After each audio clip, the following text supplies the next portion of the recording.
easy go.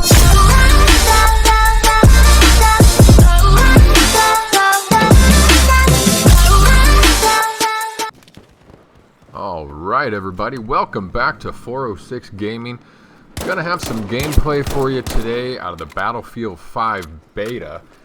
And I got about 10 to 12 hours into this game, and in my opinion, it is a really nice game.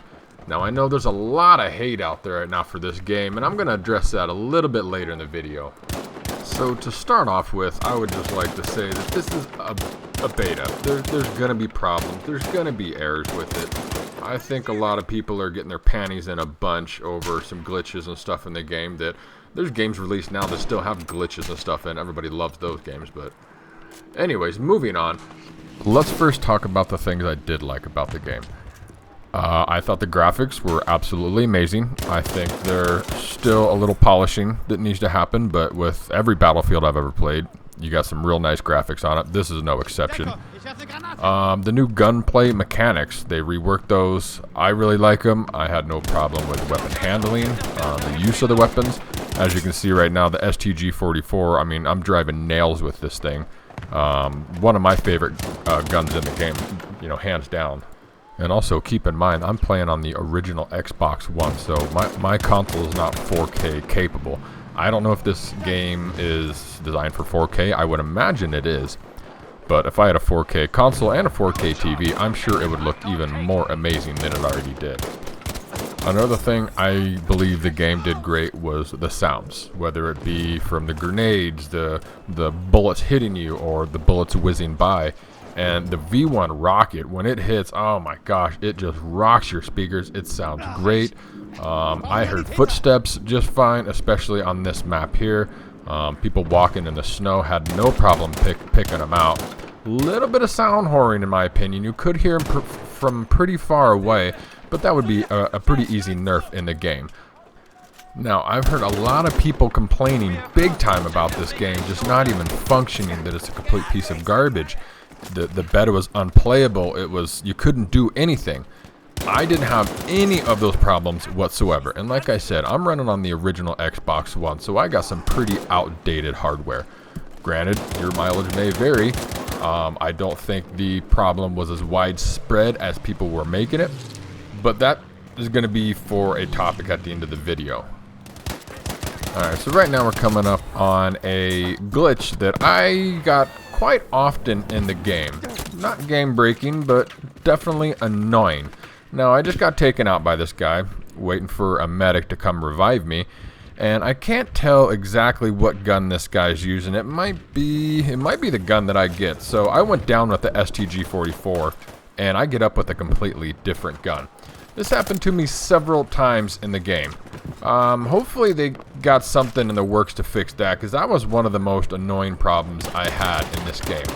Another big glitch I ran into several times was when I go down, and you could either choose to bleed out, or you could choose to hang on for someone to revive you. The glitch that I encountered went one of two ways.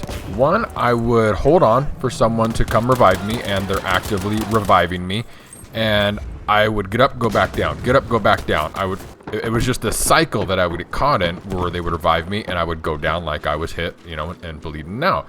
Or I would try to hold the left trigger, I think it was, to bleed out and just respawn, but it would get to the end where I was about to bleed out and the bar would completely fill up again, and it was just the cycle again that I would get caught in, where I would stay down. Eventually I would come out of the glitch, both when someone was trying to revive me or when I was trying to bleed out, but it actually took about probably 2 minutes for the entire cycle there in that glitch. Like I said before, this is a beta, so that is a problem that can be fixed. I'm sure DICE has heard many complaints about it, among other complaints they've been getting. One of the biggest complaints I think DICE has gotten, and I'm going to agree with people on this one, is the health that you get and the ammo that you get. It's a completely different dynamic than Battlefield 4 or Battlefield 1, where you could just spam medkits, you could just spam ammo packs. Now, when you start, you only have about 2 mags of ammo. You need to either go to these little med stations or ammo stations to pick up more, or you need to rely on your teammates. to get more ammo, to get more health pack. Now, it sounds good in theory, but not a lot of people are going to be spamming these med packs at you, spamming the ammo packs at you, so it takes away from the game when you have to go to these stations to get your ammo and your meds and all that. You know, if they want to keep that mechanic in the game, I think that would be okay. But please, let us start with more med packs and more ammo and more dynamite. You need a lot of dynamite actually to bring down these tanks and stuff, but you only have 3 sticks of dynamite. Most of the time, that's not enough.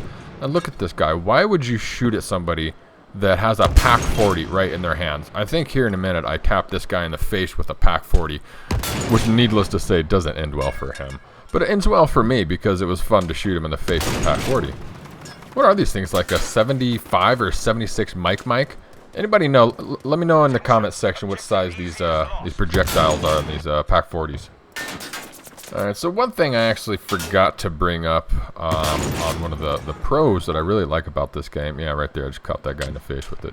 Anyways, one of the things I really like that did in this game is they lowered the time to kill. In Battlefield 1, sometimes it was ridiculous how many rounds you had to put into a person to bring him down. So that's one thing I really like that they did in this game.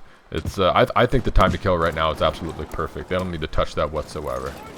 Another positive I forgot to touch on is the introduction of somewhat of a kill streak. I don't know if they're calling it a kill streak, but when your squad has so many points, the squad leader, which you'll see here in a little bit, I'm fighting with the guy trying to get become squad leader so I could call in right there that V1 rocket. And man, that thing is just devastating. So you can call in a kind of a supply drop that brings you ammo and stuff like that. You can call in a crocodile tank, I do believe it's called. I never called one of those in because I kept trying to go for the V1 rocket, which is just devastating. And then, of course, the V1 rocket being another kill streak. And I think you had to have 4,100 or 4,200 squad points to call this thing in. And the sound of it coming across the sky is just, it has such a signature sound. Some of you World War II buffs might know they called it the buzz bomb because it had a pulse engine.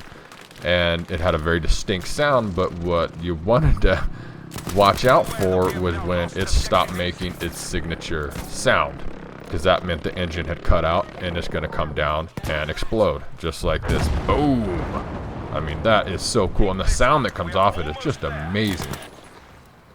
I know, I'm jumping all over the place in this video, but I guess I'm a little excited to make this one because I had such a great time playing this game, and I'm pretty damn excited for it too. So going back to some of the things that I wasn't a big fan of was the map size. I think traditionally they could go a little bit bigger on some of their maps, but of course we haven't seen all the maps yet, so we'll have to wait and see.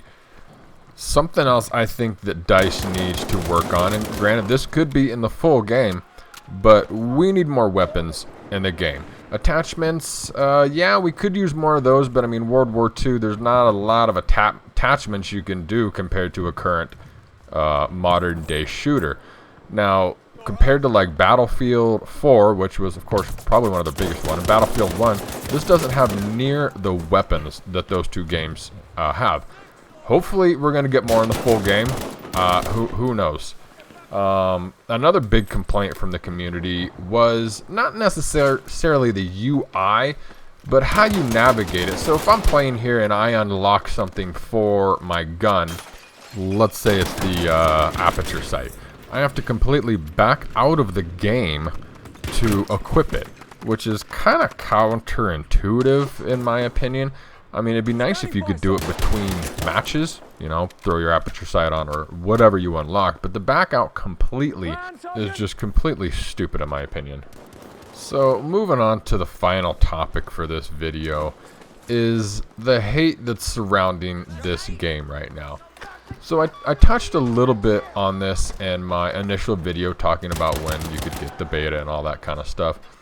But the reviews coming out right now for the beta, now remember this is a beta guys, it's not a finished product. And like I've said, there's some glitches and stuff in there, which, well, that come to expect it in a non-finished product. You don't release code without testing it, and that's what we're doing here guys, we're testing it. In my opinion, these negative beta reviews are in response to the stuff that Patrick Sutherland guy said. If you don't like the game, don't buy it. Well, that is your choice, of course. But you should give the game a fair review, not feed off the hatred of what this guy said. Now, I've seen people complain that in the game you call out for someone to revive you, or, you know, if your commanding officer gives you commands, once in a while girls will call out, and they complain that takes away from the immersion of the game. You're shooting, you're fighting, and all of a sudden a girl calls out, and you lose your immersion. But the YouTubers that are saying those exact things were not complaining in Battlefield 1 when you have a female narrating your, well, if you're playing Conquest, which flags are being captured, which ones you're losing. They didn't complain about the girls narrating in that. So I see a little bit of bias there, and I think people are just hopping on the bandwagon to go along with what's popular now. I mean, it's not like we see this every day in modern day culture. Let's hop on the hashtag that's popular right now. And I really wish people would just give the game a good review. Like I said, I thought the game was really good. There's some bugs in there. There's some polishing that needs to be done. But I really enjoyed the beta. I'm going to get the deluxe edition myself, and I look forward to playing it.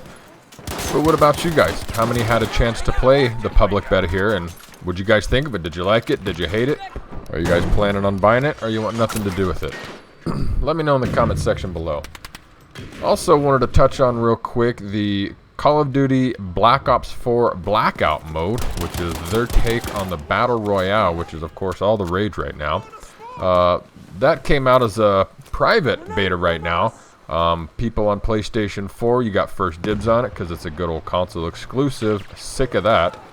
I think that needs to go away.